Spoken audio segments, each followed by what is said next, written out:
Welcome to the Discipleship, the Directives with Dr. Crawford. This is a podcast on spiritual formation and evangelism. Dr. Crawford, he is the president and founder of DiscipleAllNations.org. I am your host, Vidal, and I want to welcome you. Thank you for joining us. Dr. Crawford is also the professor emeritus for the Southwestern Baptist Theological Seminary in the field of evangelism and discipleship. Dr. Crawford, always a pleasure to see you, and thank you for being with us today. How are you feeling today? I'm feeling great. It's a good day. Well, it's always good to have you, good to see you, good to talk to you. And I'm always eager and ready to speak ministry. Anytime that I get to see you, we've been able to be face-to-face on a monthly basis when you come down to South Texas. And we have actually done some recordings in person. And it's always a time of celebration. And for me personally, I'm always, again, just eager to join the conversation in ministry. And today, having a special guest, as we do almost on a weekly basis, is no exception. So we're going to talk about ministry. We're going to talk about life and the journey of ministry. But Dr. Crawford, would you introduce our guest this morning? I'll be glad to, because Gerre Joyner is a good friend of mine, longtime friend of mine. We first met when I went to be interim pastor of First Baptist Church, Decatur, Texas. Gerre was the minister of music there at that time. A few years later, I went back to First Baptist Decatur for another interim pastorate stint, and Gerre was a minister of senior adults at that time. He's also on my board of directors, Disciple All Nations, and we've just been good friends. So the kind of friend you can call nearly any time and get a conversation going. He's a great friend, and I'm glad he's with us this morning. And he's sitting at his wife's piano, and he's going to be moving around, and we don't know if he's going to figure this out or not. But welcome, Gerre. I am honored to be with you all, and if it were up to me to play the piano, I would just be sitting here and letting Joe play for me. I'm not a pianist. How are you? It's good to have you. Thank you for being in the podcast today. How are you doing? How's life? How's family for you? Everybody's good. Everybody is doing very, very well. Our children and their children, and my Joe is doing very well, and we are thankful for blessings galore.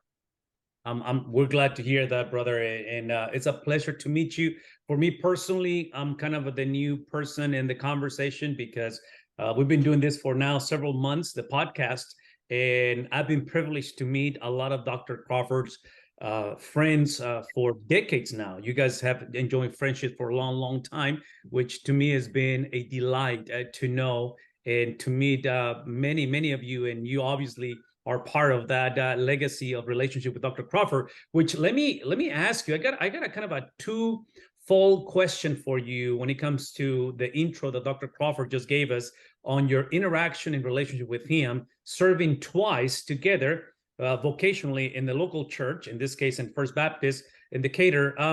The first question that I have for you is, how is it that, just looking back, how is it that you think or you saw that the church benefited from Dr. Crawford's ministry? And I know he was doing the interim pastorate back then. And then the second part of the question is, how is it that you feel or you felt that you personally benefit from his ministry? The day we met, let me tell you how we wound up. Dr. Crawford will remember this. Dr. Crawford, who was it with whom you officed that day and shared a secretary? Dr. Bill Toller. Dr. Bill Toller.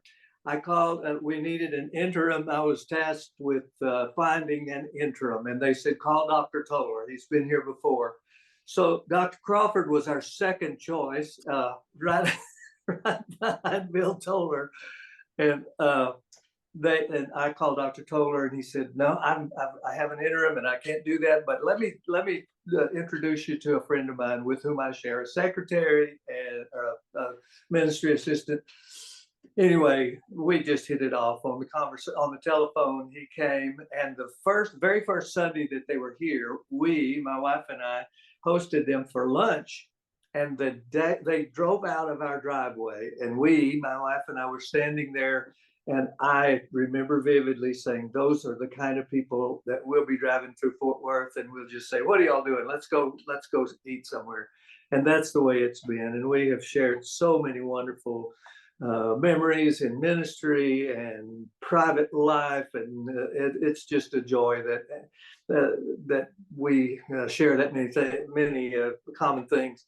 And I had to kind of get over being awed by being best friends with a seminary prof. I thought he'd be a little more stiff than he is, but I can talk to him just about like I can talk to anybody. He's a good man. I love him to pieces. Well, I'll tell you what, I haven't known Dr. Crawford as long as you have, but I can tell you on my interaction with him personally and in person and also virtually is what you see is what you get. I mean, this is the real deal with Dr. Crawford. And obviously that in the context of what we do here locally in South Texas on a monthly basis with him, that has become very attractional in the authenticity of the ministry. And obviously meeting some of you guys that have known him throughout the years definitely speaks volume. Dr. Crawford, just to listen to the first interaction when you guys first met, what are your responses to that? How do you respond to that? Well, that's kind of the way we felt about it too. When we drove away, we said, well, we'll be back visiting with them some more. Actually, Jerry's daughter was in my seminary class. That's right. So I already had a connection, so to speak, to the family. And, I only had about 5,000 students in my 22 years on the faculty. So I remember the really, really good ones, and she was a really, really good one. So I knew that we were connecting to a good family.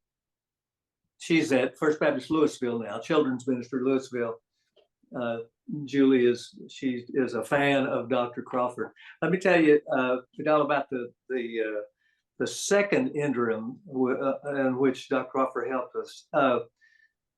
We were in need of another interim, and they said, well, we have this possibility and this possibility.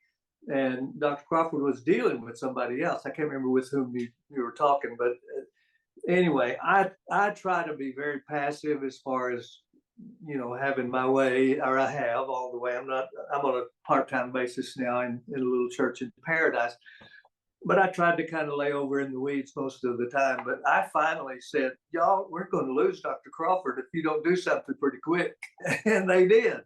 And that's when he came the second time. I think I helped a little bit the second time. And it's always been weird. And the first time Dr. Crawford came to serve as interim, we were building $4 million, $4 million building project. And we walked across some plywood in the mud out to keep us from being in the mud, and had a worship service on the slab, and then had the first worship service in that new worship center. He's been with us at Indicator for many, many high water marks, benchmarks, and he's always served well. Well, that's wonderful. And what a privilege, Dr. Crawford, you've had working with churches as interim, and obviously First Baptist Decatur is no exception, just to listen to testimonies. And, one of the things that I can tell you personally as a pastor, and then being surrounded with pastors, that makes it so attractional with Dr. Crawford is precisely his pastoral heart. He's got a heart of a shepherd. And you personally have served in the board for Disciple All Nations. Yes. Now, I'm assuming, I don't know how long you've served him, but you've served for a while. What can you tell us about Disciple All Nations, which is the organization that Dr. Crawford leads? I would say that I was never in class with Dr. Crawford. I never saw him lead a meeting or other than Disciple All Nations, but he leads with a way that gets consensus all the way through from front to back. And it's been my joy to serve with him in that way. And one of the things that I appreciate about Dr. Crawford is that about serving on Disciple All Nations, is that we don't meet all the time. If it's something we can do with a Zoom meeting or a whatever, he's all over it. And I still feel engaged. We all still feel engaged. And There are people on that board who have watched that organization morph into an idea. I can't remember. Dr. Crawford, when did I wasn't in the first bunch as you formed the organization, was I? I don't think I was. No, you came on about the time I got to Decatur, I guess.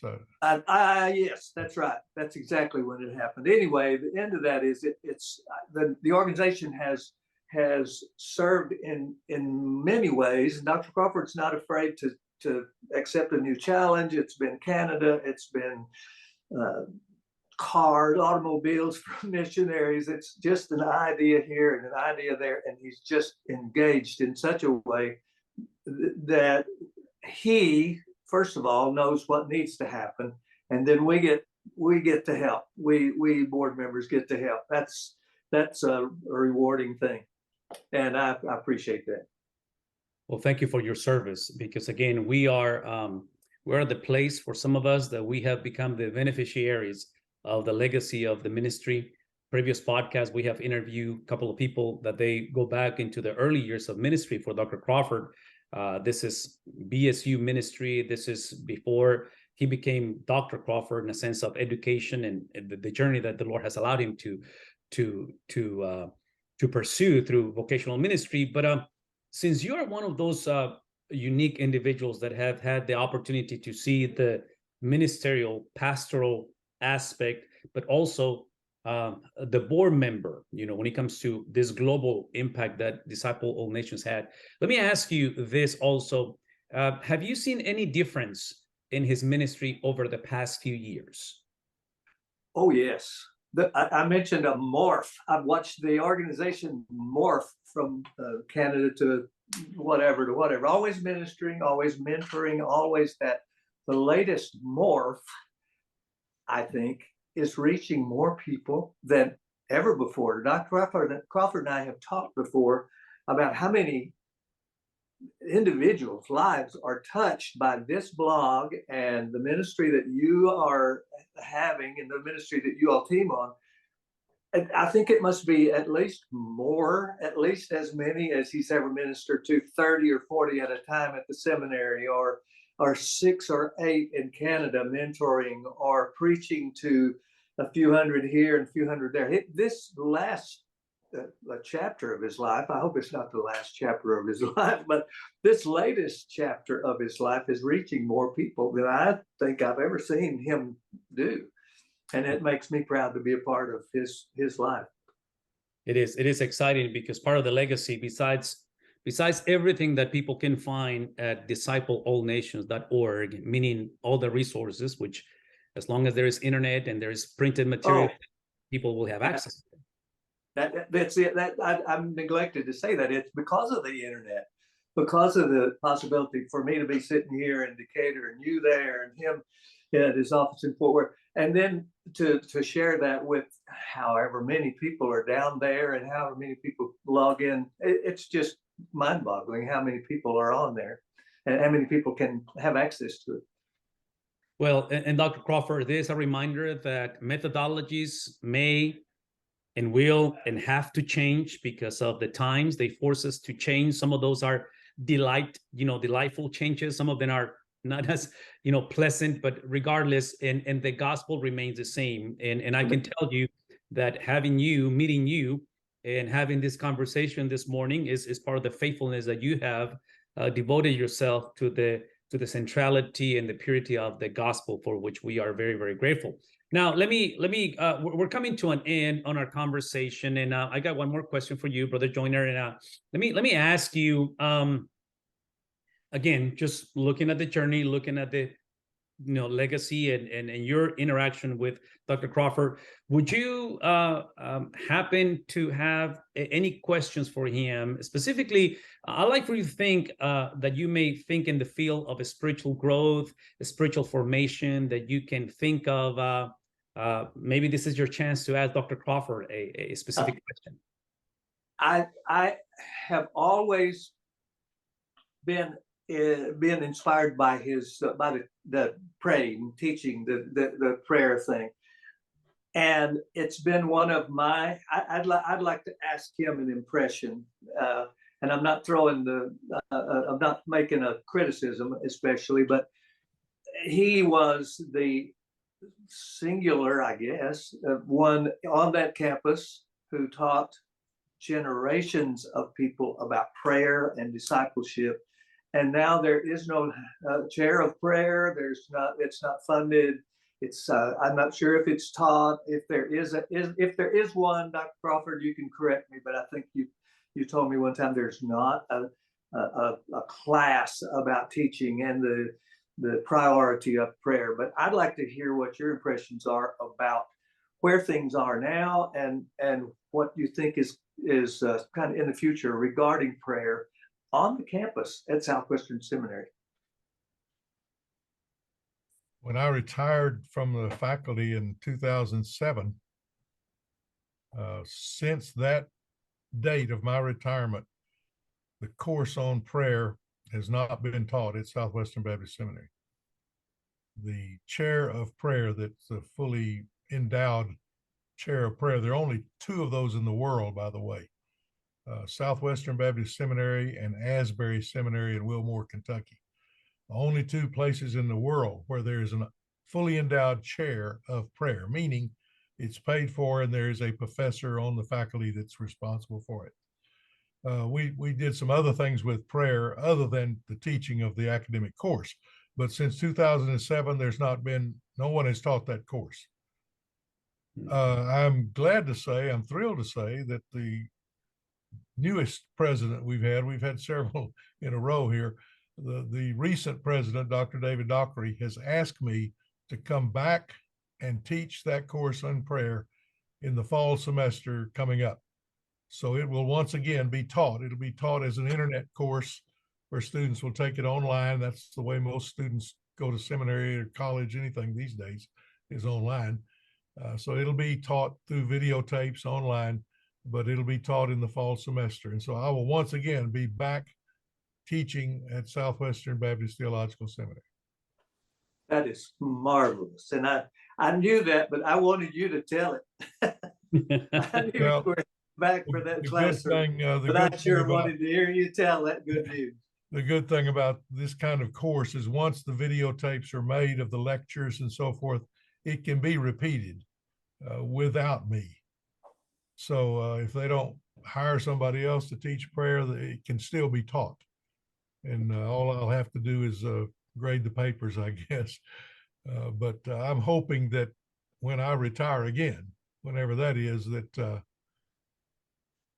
someone will be hired to replace me on there. Yeah. Well, that's wonderful news.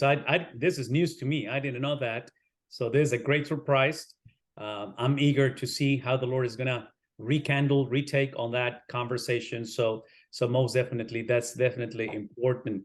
And, again, going back to the website of discipleallnations.org, that's where you guys can find, everybody can find the resources that we're discussing right now and many others on a spiritual formation, obviously evangelism, and specifically in the issue of prayer, because for us in South Texas, when we get Dr. Crawford on a monthly basis, it's been an amazing reminder and response from the pastors in that regard. Dr. Crawford, we're coming to an end, as we said a while ago, and we typically end up our time together with stories and just going back into memory lane. So bring us back into some of those stories. We want to hear on the journey that you two have had together, serving together, specifically in those interim pastors that you had back then.